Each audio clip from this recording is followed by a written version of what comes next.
नमस्कार मु Ritanjali Maharana ABC diaries रो अलिभा स्मृति कार्यक्रम को धन्यवाद। कविता नष्ट प्रेमिक। जदि व्याकुल तुमे उड़ीबाकू जदि व्याकुल तुमे उड़ीबाकू तेबे अणनिश्वासी हेबा आगरू उड़ी जाओ।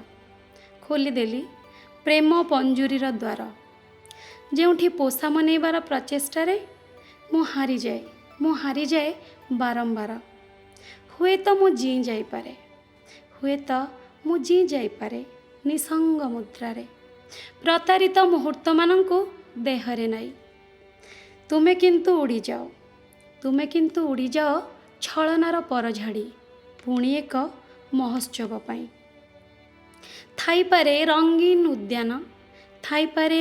उद्यान तुम अपेक्षारे किछि झाप्सा स्वप्न परी तुम मनरु मु हजिजिबी।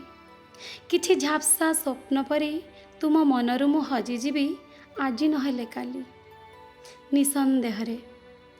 किंतु मु असमर्थ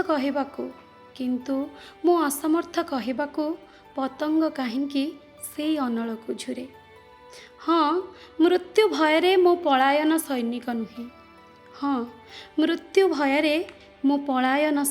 नुहे तुम आवर्तमानर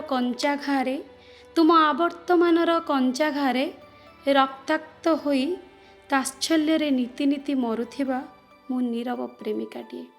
एठी सूर्य बुड़िले सेई अंधार सेई राति जेउठी तुमको पेन्सिल अनावश्यक गार भाबी लिभेई देबा आदौ सहज नुहे।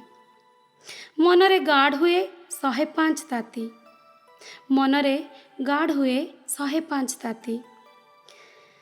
हुए तो तुमे निजकू सन्यासी कही निर्वाण पथे जाइपार।